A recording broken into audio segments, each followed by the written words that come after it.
오늘 본문의 말씀을 통해서 나도 너를 정죄하지 아니하노니, 이 말씀을 함께 상고하고자 합니다. 본문의 말씀은 가늠한 여인이 용서받는 이야기인데 우리는 이것을 멀리 생각하면 안 됩니다. 오늘 가깝게는 우리 자신이 이와 같은 죄악 속에 살다가 주님 앞에 나와서 긍휼과 자비를 입는, 우리는 가늠한 일은 없다고 할지라도 이와 유사한 많은 죄들을 가지고 있는 사람으로서 주님 앞에 용서받는 우리 자신의 그림자라고 할 수가 있습니다. 여기 3절 말씀에 보면 서기관들과 바리새인들이 음행 중에 잡힌 여자를 끌고 와서 이렇게 말씀합니다. 만약에 이 여인을 대제사장에 끌고 왔다면, 만약에 이 여인을 어떤 다른 사람에게 끌고 갔다면 모세 율법대로 그 여자는 그 장소에서 처참하게 돌 맞아 죽어야 했을 것입니다. 그런데 예수님께 끌려왔기 때문에 살았다, 이렇게 보여질 때에 오늘 우리가 영적으로 이 말씀을 해석하면, 우리가 다른 곳에 끌려갔다면, 다른 곳으로 갔다면 벌써 끝장났을 것입니다. 부처 앞에 가도 안 되고 공자 앞에 가도 안 되고 마호멧 앞에 가도 안 됩니다. 우리는 성령의 이끌림을 받아서 누구한테 끌려왔든지 교회로 끌려오고 하나님 앞으로, 예수님 앞으로 끌려왔다는 것이 참으로 감사한 일이 아닐 수가 없습니다. 그런데 여기에 참 보면은 여인은 현장에서 가늠하다가 잡혔다, 이것을 보면은 이 여자는 변명의 여지가 없습니다. 아니다 맞다 말할 여지가 없습니다. 보통 우리가 알기로 간음이다, 간통이다, 혹은 하간이다, 어떻든 간에 남녀의 관계에 있어서는 은밀하고 비밀스러운데 어떻게 이것이 드러났을까? 또 중요한 것은 여자는 있는데 남자는 어디 갔느냐? 여자 혼자서 간음을 할 수가 있는 것은 아니지 않습니까? 그럼 남자는 어디 갔느냐? 여기에는 어떤 참으로 음흉한 모략이 들어있다, 이렇게 볼 수 있습니다. 분명히 이것은 예수님을 고발할 어떤 조건을 얻고자 했을 때에 잘 짜여진 각본에 의해서 이런 현상이 벌어졌다, 이렇게 볼 수가 있습니다. 왜냐하면 이 여자를 끌고 예수님 앞에 왔을 때 예수님께 묻습니다. 여자가 현장에서 가늠하다 잡혔습니다. 그리고는 하는 말이 뭐라냐면 모세의 율법에 의하면 돌로 치라 했는데 예수님은 어떻게 말씀하겠습니까? 묻는 것입니다. 참으로 난처한 것이 뭐냐면은 모세 율법대로 돌로 쳐라 하면은 예수님이 그동안 원수를 사랑하라, 이웃을 내 몸처럼 아끼라, 사랑하라, 다 허사가 됩니다. 예수님이 그런 교훈을, 그런 말씀을 해놓고는 막상 죄지은 여인을 향해서는 돌로 쳐라 했으면은, 그러면 예수님은 책임이 있는 것이죠. 사실 예수님께서는 모세 율법을 대로 돌로 치라 했다면 예수님의 사랑은 아무런 의미가 없는 것입니다. 그런가 하면 또 죄를 지은 여인을 향해서 그 사람들을 향해서 이 여자를 용서해 주거라 하면 모세 율법을 어기게 되는 것입니다. 우리가 모세 율법이라는 것은 그 당시 유대 사회 속에서는 굉장히 엄하게 생각했습니다. 이거 어기는 사람은 돌로 쳐 죽입니다. 모세 율법을 어기면 돌로 쳐 죽입니다. 만약에 이 여자를 돌로 치지 않으면 예수님께 돌을 던질 수밖에 없습니다. 이런 난처한 입장에서 오늘 예수님은 그 무리들이 와서 얘기할 때 아무 말씀도 안 하고 땅에다가 무슨 글씨를 썼습니다. 이 글을 쓰고 난 다음에 예수님께서 드디어 한마디 하십니다. 너희 중에 죄 없는 자가 먼저 돌로 쳐라. 그리고는 예수님은 곧바로 땅에다 또 무슨 글씨를 쓰시더라 이거죠. 손가락으로 글씨를 썼다. 그래서 많은 학자들이 여기에 대해서 예수님이 땅에다가 무슨 글씨를 썼겠느냐, 우리는 지금 현재는 그건 성경에 안 나오니까 알 수가 없죠. 그런데 추측건대 그 여자를 계획적으로 가늠하다 잡혔다고 끌고 오는 그 모든 계획을 짠 주모자가 있을 것입니다. 예수님은 사람을 다 아십니다. 과거도 알고 현재도 알고 미래도 압니다. 우리가 마음속으로 무슨 생각을 하는까지 다 아십니다. 그럴 때에 거기 앞에 돌과 몽둥이를 들고 온 주동자, 그들을 혼자가 주동자인지 두 사람이 주동자인지 모르지만 그들의 죄를 땅에다 쓴 것이 아니냐, 이렇게 추측을 합니다, 학자들이. 그러면 뭐냐, 여자를 죄 없는 사람이 돌로 쳐라 해놓고 예수님이 땅에다 글을 쓰고 있으니 그 글을 듣다 보니까 내가 지은 죄를 예수님이 알고 있는 겁니다. 그렇다면 이 여자를 돌로 치고 난 다음에 내가 죄가 없다고 할 것 같으면 칠 수 있지만 땅바닥에 예수님이 글을 쓴 것을 볼 때 내 죄를 이분이 알고 있는데, 이러니 양심적인 가책을 받아서 돌과 몽둥이를 다 땅에다 내려놓고 슬금슬금 도망을 가버린 것이죠. 이렇게 된 것이 오늘 본문의 이야기입니다. 여기에서 몇 가지 생각할 것이 있습니다. 레위기서 20장 10절에 보면 간음한 자는 반드시 죽일지니라. 레위기 22장 22절 말씀에 간음한 자 둘 다를 죽여서 이스라엘 중에서 악을 제할지니라. 왜 하나님은 간음한 자를 그렇게 엄하게 돌로 쳐서 죽이라 이렇게 말했을까요? 이것은 오늘 어느 때든지 마찬가지지만 간음이라는 것은 유부남 유부녀가 간음했다 하면 두 가정이 깨집니다.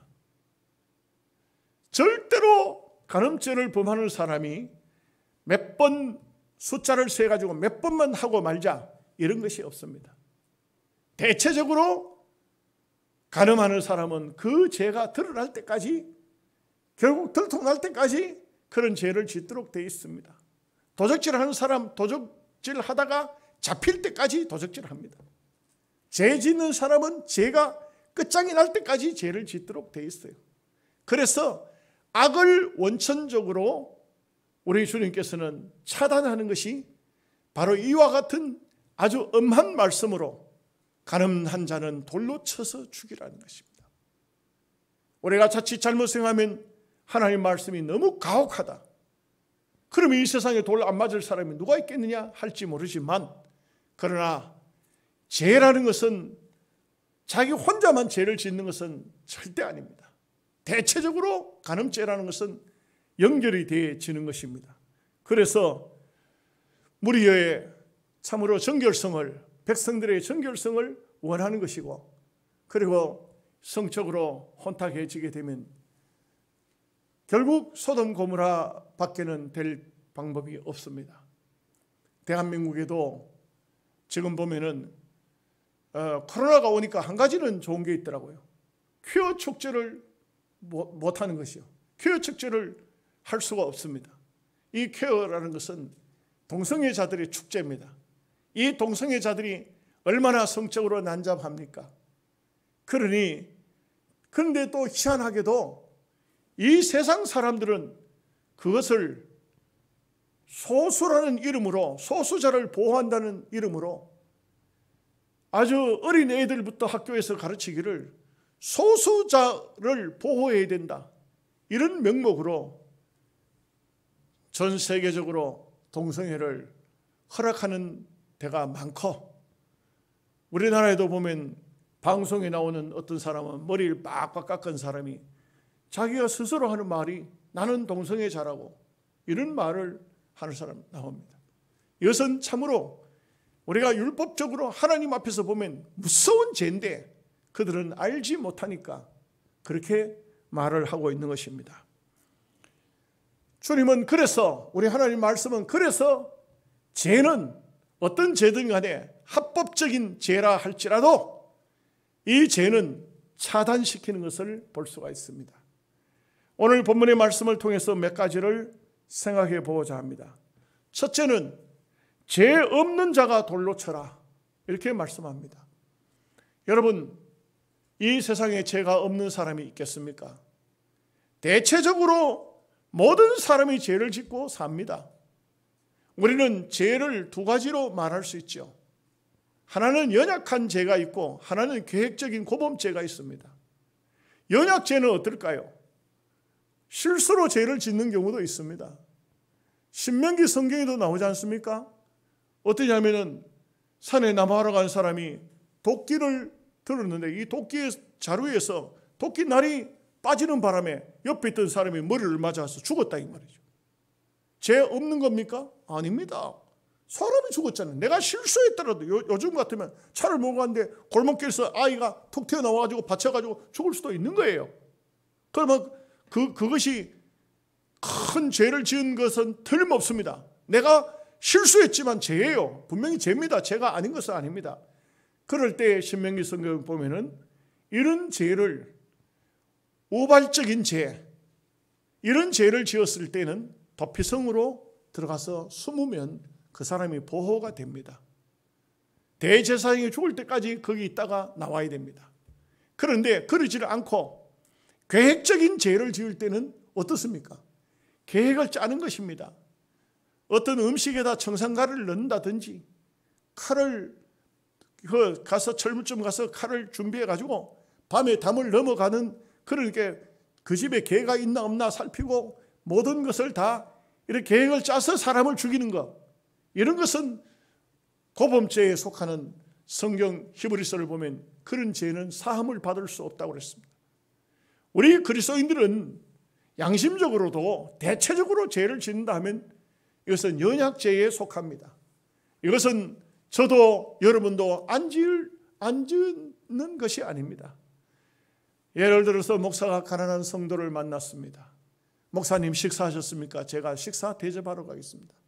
내가 사정을 뻔히 아는데 밥 먹으러 가자 할 때 대체적으로 보면 아이고 내가 안 먹었다 할지라도 아침을 늦게 먹었더니 아직 점심 먹을 때가 안 된 것 같습니다. 거짓말이죠. 또는 어떻게 말합니까? 또는 좀 더 심하게 말하면 점심 먹었습니다.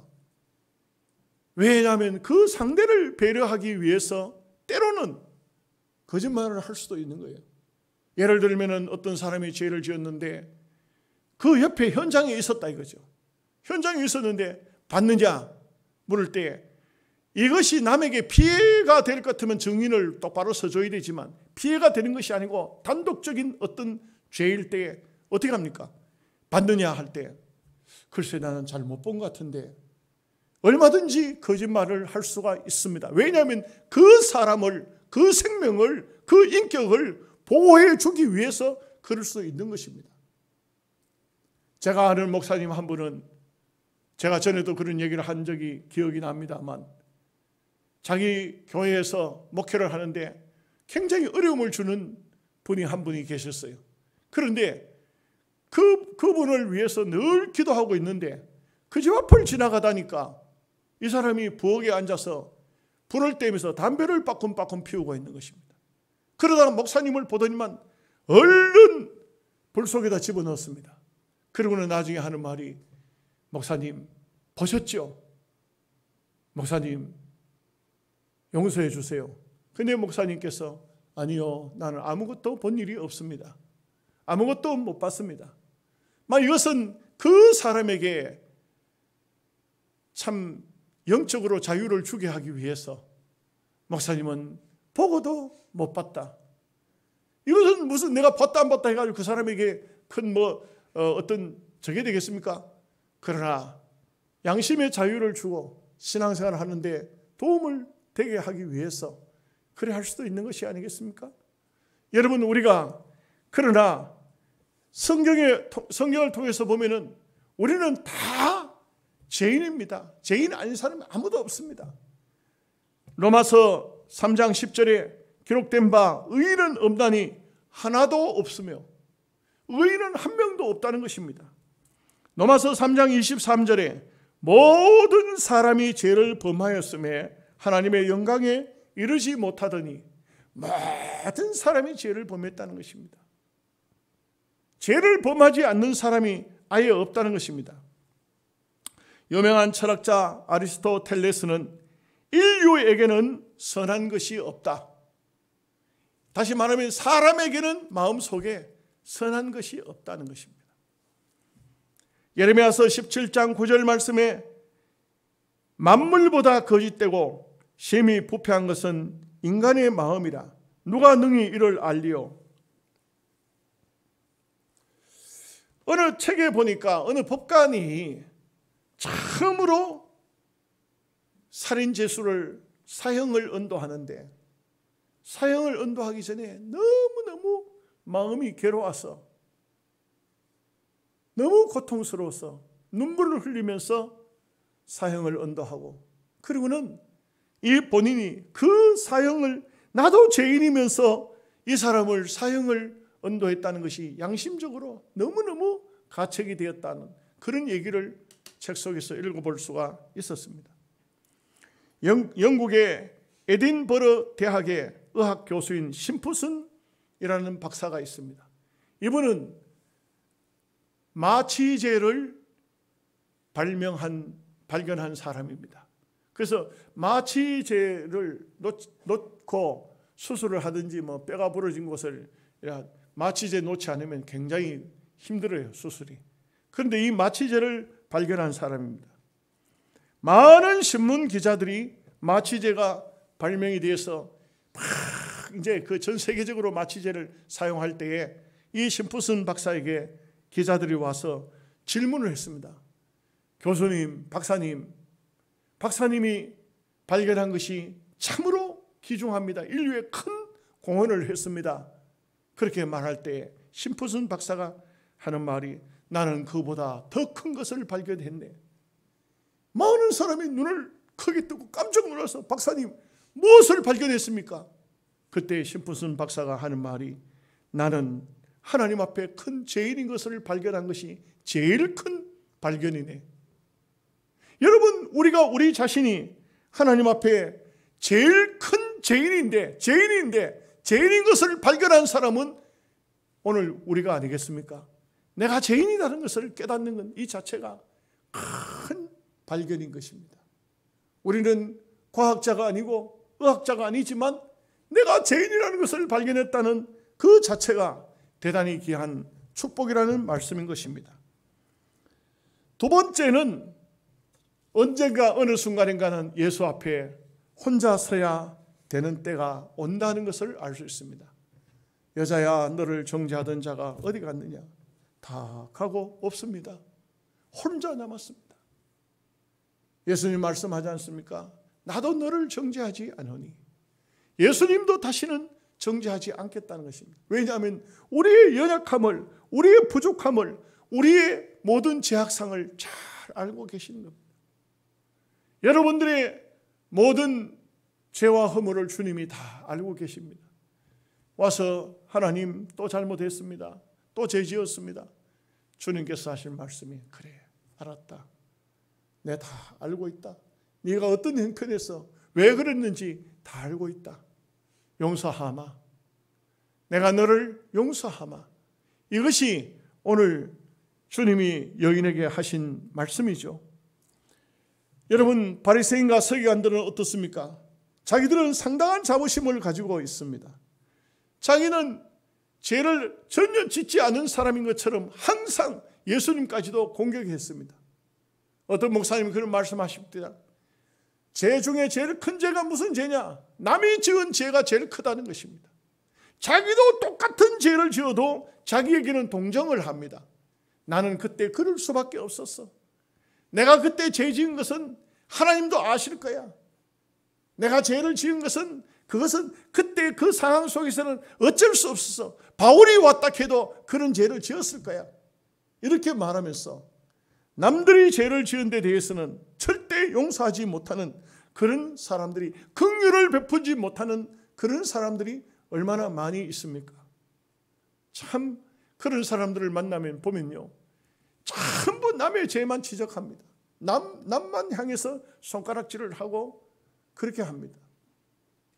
그러나 우리가 하나님 앞에 서보면, 주님 앞에 1:1로 서보면 우리가 얼마나 큰 죄인인가 하는 것을 알게 되는 것입니다.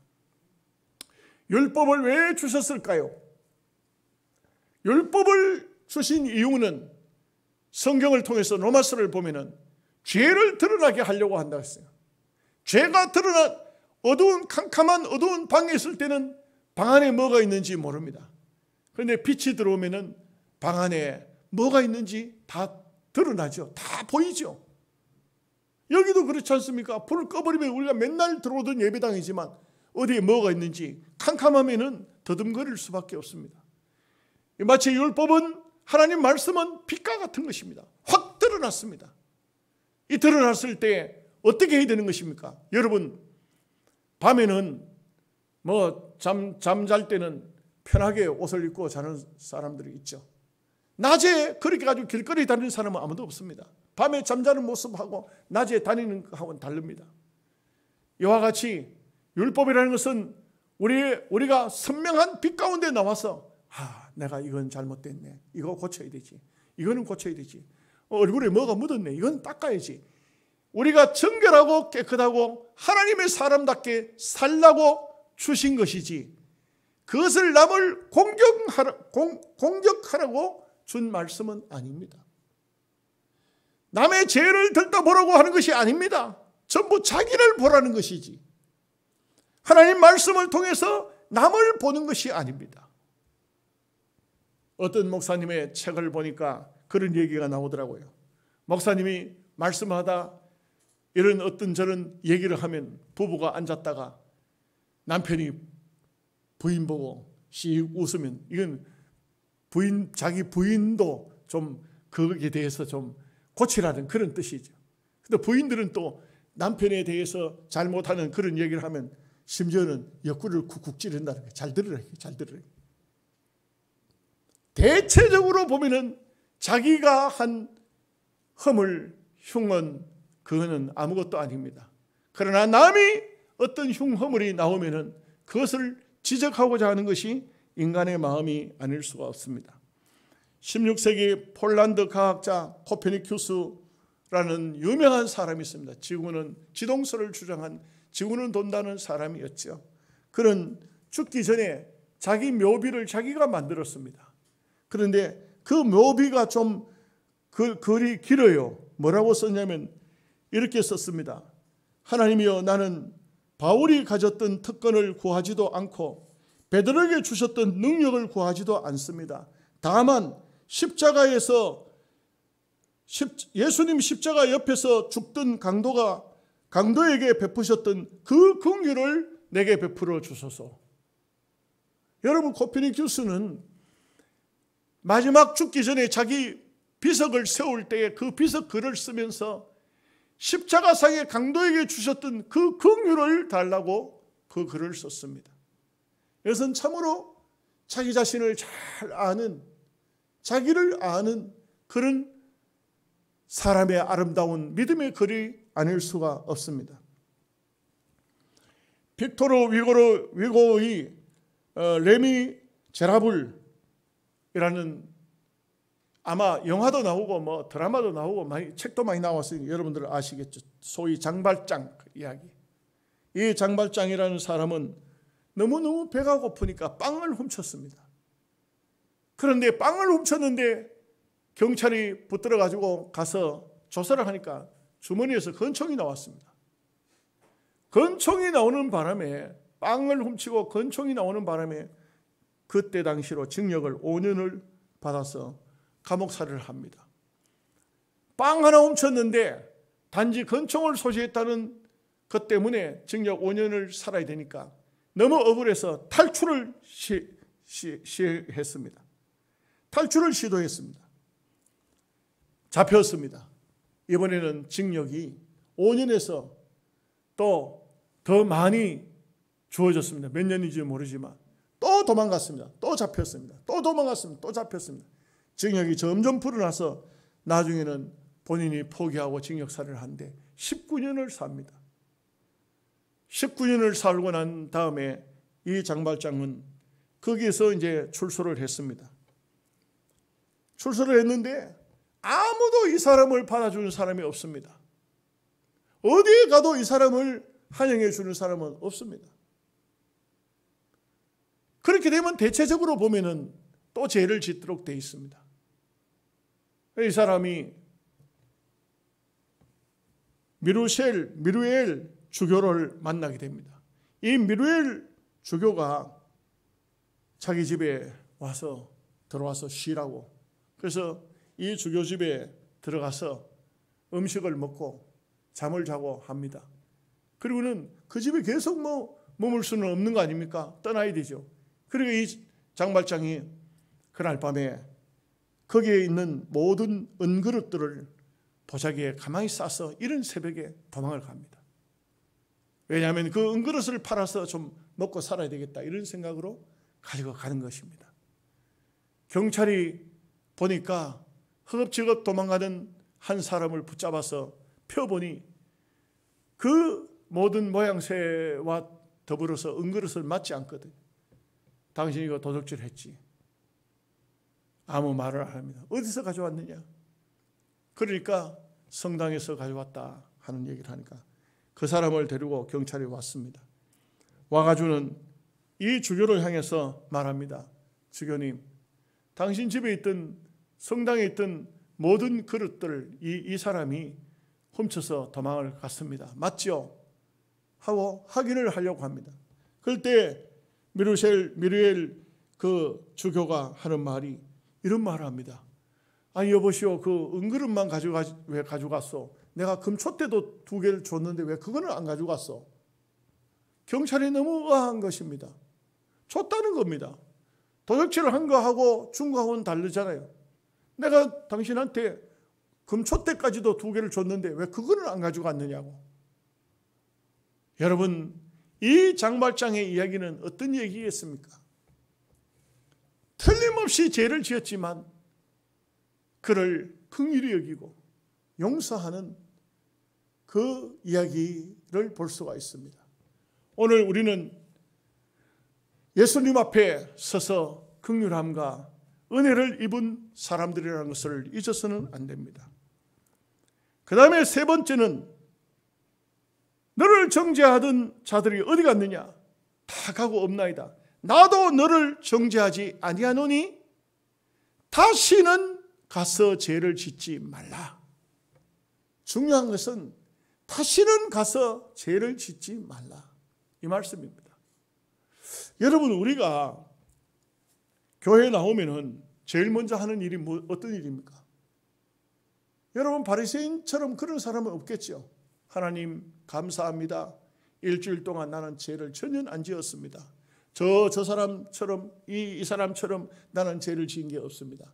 김 집사도 죄 짓고 이 집사도 죄 짓지만 나는 깨끗합니다. 하나님, 나는 일주일 동안 금식도 이틀간이나 했습니다. 나는 11조도 아주 철저하게 챙겨가지고 왔습니다. 회향의 11조까지 다 챙겨왔습니다. 하나님 감사합니다. 그런 성도가 있다면 과연 하나님께서 그 사람을 의롭다고 해주실까요? 아니, 옳습니다. 성경이 말씀하고 있지 않습니까? 절대적으로 그런 사람을 우리 하나님께서 긍휼히 여기는 법은 없습니다.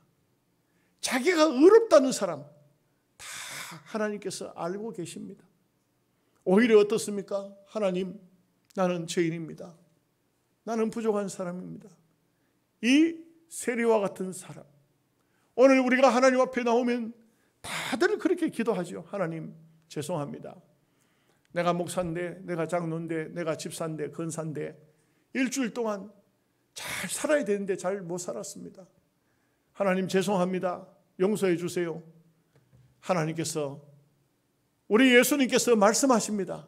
그래, 너의 모든 부족과 너의 모든 죄와 너의 모든 허물을 용서하노라. 그리고 주님께서 한마디를 하십니다. 다시는 그런 죄 짓지 마라. 우리는 감사합니다 하고 돌아서 나오지만 또 죄를 짓습니다. 하나님, 또 죄 지었습니다. 그래, 내가 네 모든 형편 사정 안다. 용서하마. 다시는 죄를 짓지 마라. 어쩌면 우리는 이 땅 위에 사는 동안 세상에서 눈을 감는 날까지 죄를 반복할는지도 모르겠습니다. 그래도 우리 주님께서는 또다시 믿어주시고 주님께 와서 죄를 내놓을 때에 다 용서해 주시고 다시는 죄를 짓지 마라, 다시는 죄를 짓지 마라. 우리는 그 말씀 속에서 조금씩이나마 성화되어 갈 것입니다. 내가 주님 앞에 참 이렇게 용서를 받고 또 죄를 지을 수가 있나, 막 이래가지고 우리 자신들이 스스로 조금씩이라도 성화된 길을 가고자, 거룩한 길을 가고자 할 것입니다. 여러분, 이 세상에는 죄를 안 짓는 사람이 어디 있습니까? 죄를 짓지 않는 사람은 아무도 없습니다. 그런데 여기서 또 한 가지 우리가 중요한 문제가 있습니다. 이 여자를 현장에서 잡아가지고 와서 고소했던 사람들을 향해서 너는 죄가 없느냐, 죄 있는 자만 돌로 쳐라 하니까 자칫 잘못하면은 노골적으로 죄를 지어놓고 그런 죄를 지을 수 있느냐 하고 물으면은 예수님도 우리를 용서하셨는데 당신이 왜 나를 향해서 그 죄를 지적하느냐, 당신이 그 여자를 돌로 치려고 했던 그 사람들처럼 당신이 더 나쁜 사람이다, 이런 사상이 없지 않아 있어요. 실컷 죄를 지어놓고 그 죄에 대해서 이 죄가 개인적인 죄가 있는가 하면 상대적인 죄도 있어요. 여러분, 혼자서 짓는 죄는 하나님 앞에 사함 받으면 되지만 남을 두들겨 패놓고 그러고 난 다음에 상처를 입은 사람 치료비도 안 주고 그러고 하는 말이 왜 사람을 때렸냐, 왜 저 사람에게 상해를 입혔느냐. 예수님 말씀이 나도 너를 정죄하지 않는다 했는데 당신은 왜 나를 정죄하나, 내가 좀 때렸기로서니 왜 그걸 가지고 문제를 삼느냐, 당신이 그 여자에게 돌질을 하려고 했던 사람보다 더 나쁜 사람이다. 이렇게 되면은 아주 이상한 모습이 되는 것입니다. 그것은 주님이 하신 일이고 우리는요, 개인적인 죄야 하나님 앞에 해결을 하면 되지만 남의 돈을 빌리고 고의적으로 빌려가지고 돈을 떼먹어 버리고 또 화가 난다고 옆에 있는 사람을 그냥 주먹질해서 상해를 입히고 그리고도 뻔뻔스럽게 누가 나를 정죄하랴, 죄 없는 사람이 나를 돌로 쳐라, 이런다면은 이거는 심각한 문제가 될 수가 있습니다. 오늘 우리는 개인적으로는 하나님의 은총을 입고 사는 사람이지만 그러나 분명한 사실은 남들에게 피해를 입히지 않고 남들에게 은혜와 긍휼을 베풀 수 있는 그런 신앙인이 되어야 하는 것입니다. 여러분, 제가 전에 우리 교회에 있던 박주섭 집사님이 한 번은 이런 얘기를 하시더라고요. 목사님, 자기는 경찰 속에 오래 있다가 옛날에는 서울 종로경찰서에 있을 때는 강력반에 있었기 때문에 강력반에 있을 때는 가보면은 주로 살인사건들이 많이 벌어져서 그런 곳에 가서 문제를 해결하게 되는데 가서 보면은 죽은 사람이 꼭 죽을 죄를 지었다는 것입니다. 안 죽어야 될 사람이 죽은 경우는 없다. 살인사건이 벌어졌을 때 꼭 거기에도 죽인 사람도 큰 잘못이지만 죽은 사람도 죽을 죄를 지은 사람이 죽었다는 것입니다. 여러분, 그러나 우리가 하나님이 아닙니다. 우리가 신이 아닙니다. 우리가 판단을 하면 안 됩니다. 이 민주주의 사회에서는 법의 테두리가 있으니까 법에다 맡기는 것이고, 그리고 우리는 하나님 앞에서 오히려 긍휼과 자비를 내가 구하듯이 그들에게도 긍휼과 자비를 베풀 수 있어야 됩니다. 누군가가 죄를 범했을 때 하나님, 저 사람이 저렇게 연약해서 죄를 범했군요. 법의 기관에는 맡기되 우리가 함부로 판단을, 심판을 하는 것은 하나님이 용납지 아니하십니다. 그래서 우리는 오늘 이 말씀을 통해서 깨닫는 것은, 정말 깨닫는 것은 예수님께서 나도 너를 정죄하지 아니하노니 다시는 죄를 범치 말라. 다시는 죄를 범치 말라. 나도 너를 정죄하지 아니한다. 이 말씀이 우리 모두를 깨우쳐주는 생명의 말씀 되시기를 주님의 이름으로 축복합니다. 기도하겠습니다.